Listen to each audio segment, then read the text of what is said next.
आपने ये जो वीडियो देखी, ये वीडियो है ब्राजील के साओ paulo से, जहां पर एक फ्लाइट की क्रैश लैंडिंग हुई और इसमें बैठने वाले सभी लोगों की मौत हो गई। दोस्तों, दरअसल ये घटना है 9 अगस्त 2024 की, जहां पर एक फ्लाइट ब्राजील के कैसकेवेल सिटी से साओ paulo के लिए निकली थी। इस फ्लाइट में सब कुछ नॉर्मल था, लेकिन अगले 9 मिनट का पीरियड एक ऐसा पीरियड आया जिसमें किसी को कुछ समझ नहीं आया और इस फ्लाइट की क्रैश लैंडिंग हुई और इसमें बैठने वाले सभी लोगों की डेथ हो गई। तो दोस्तों, आज की वीडियो में बात करेंगे ब्राजील में हुए इस डेडली एयरप्लेन क्रैश के बारे में, जिसमें 62 लोगों की मौत हो गई। तो दोस्तों, शुरू करते हैं, लेकिन वीडियो में आगे बढ़ने से पहले अगर आपने अभी तक हमारा चैनल सब्सक्राइब नहीं किया तो चैनल को सब्सक्राइब जरूर करें। दोस्तों, ये घटना है 9 अगस्त की, जब ये फ्लाइट बिल्कुल सही टाइम पर चल रही थी और इसमें कुछ भी इशू नहीं था। कुछ इशू पायलट की तरफ से कुछ इशू या कोई कंप्लेंट दर्ज नहीं की गई। तो दोस्तों, ये फ्लाइट कैसबैकल सिटी से निकलकर बिल्कुल ठीक चल रही होती है और साओ paulo में आकर क्रैश से 9 मिनट पहले यानी 1:21 पर इस फ्लाइट से कॉल्स का रिस्पांस आना बंद हो जाता है और अगले 1:22 पर यानी 1 मिनट के बाद ये रडार से इसका संपर्क टूट जाता है। इसके बाद कोई कांटेक्ट नहीं होता और अगले 1:30 पर यानी सिर्फ 8 मिनट के बाद ये फ्लाइट की क्रैश लैंडिंग होती है। और फ्लाइट की पैसेंजर लिस्ट में 3 साल की छोटी बच्ची से लेकर एक डॉग, 8 डॉक्टरों की एक टीम, टोटल 58 पैसेंजर और 4 फ्लाइट क्रू के साथ 62 लोगों की डेथ हो जाती है। दोस्तों, इस फ्लाइट की क्रैश लैंडिंग के बारे में अभी तक कुछ अपडेट नहीं है। इसका ब्लैक बॉक्स को रिकवर किया गया है, लेकिन उसका डेटा अभी प्रोसेस में है, तो उसके आने में अभी टाइम लगेगा। यहाँ के लोकल लोगों के मुताबिक इसके पायलट को हीरो बताया जा रहा है, जिसके कहते हुए कि ये एक रेजिडेंशियल एरिया में फ्लाइट क्रैश हुई, लेकिन इस पायलट ने सूझबूझ दिखाते हुए फ्लाइट को किसी घर पर नहीं बल्कि एक लॉन में यानी घर से बाहर जो खाली स्पेस होता है उस खाली स्पेस में इस फ्लाइट को क्रैश किया, या जैसे भी उसने मैनेज किया हो, लेकिन उसमें किसी भी तरह की बाहरी लोगों की जान माल की हानि नहीं हुई। और दोस्तों, अब हम बात करेंगे किसी भी फ्लाइट में मौजूद सबसे इंपॉर्टेंट डिवाइस ब्लैक बॉक्स के बारे में। ब्लैक बॉक्स एक ऐसी डिवाइस जो किसी भी फ्लाइट के क्रैश होने के बाद सबसे ज्यादा मायने रखती है, क्योंकि ब्लैक बॉक्स के डेटा को प्रोसेस करके ही ये आइडिया लगाया जाता है कि इस फ्लाइट में एक्चुअल में क्या हुआ है। दोस्तों, अगर ब्लैक बॉक्स के डिजाइन के बारे में बात करें तो उसका नाम तो ब्लैक बॉक्स है, लेकिन ये देखने में ब्लैक नहीं होता। इसको जनरली ऑरेंज या येलो कलर का बनाया जाता है, जिससे इसको बात को ट्रैक करने में आसानी रहे।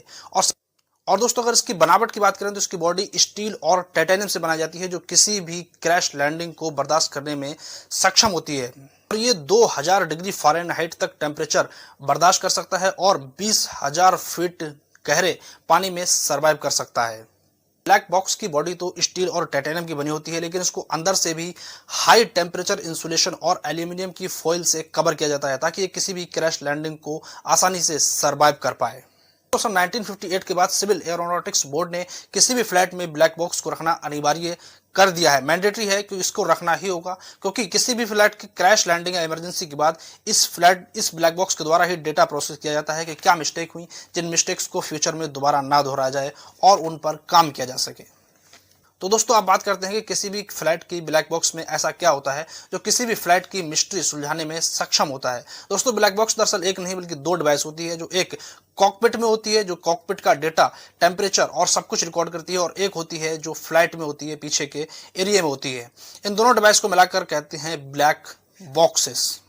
दोस्तों, ब्लैक बॉक्स अपने आप में एक तरह का रिकॉर्डर डिवाइस है, जो प्लेन में होने वाली बहुत सारी गतिविधियों को रिकॉर्ड करता है। इवन वॉइस को रिकॉर्ड करता है, टेम्परेचर को रिकॉर्ड करता है, एयर प्रेशर को रिकॉर्ड करता है, आउटसाइड टेम्परेचर रिकॉर्ड करता है, फ्यूल को रिकॉर्ड करता है, स्पीड को रिकॉर्ड करता है, लैंडिंग को रिकॉर्ड करता है, टेक ऑफ को रिकॉर्ड करता है। हर चीज को ब्लैक बॉक्स रिकॉर्ड कर अपने स्टोर में रखता है, और भी बहुत सारे टेक्निकली पैरामीटर्स को ब्लैक बॉक्स रिकॉर्ड करता है, और जिसकी वजह से किसी भी फ्लाइट में ब्लैक बॉक्स का इतना इंपॉर्टेंट रोल हो जाता है कि जब किसी भी फ्लाइट क्रैश होती है तो सबसे पहले ब्लैक बॉक्स को ही पता किया जाता है, फाइंड आउट किया जाता है। जैसे ब्राजील का ये प्लेन क्रैश हुआ, इसमें पायलट से संपर्क टूट गया था और पायलट कोई भी जानकारी देने में सक्षम नहीं था। पायलट के साथ कोई फाइनल बातचीत नहीं हुई, जिसकी वजह से कुछ पता नहीं चल सकता। लेकिन इसका ब्लैक बॉक्स को रिकवर किया गया और उसका डेटा प्रोसेस में है, जिसके बाद से इसका पूरा डिटेल्स सामने आएगी। और मैं एक और एग्जांपल देना चाहूंगा, एयर फ्रांस की एक फ्लाइट जो 2009 में क्रैश हुई थी समुद्र में, लेकिन उसके बाद उसका डेटा रिकवर करने में और उसके बारे में पता करने में 2 साल लग गए।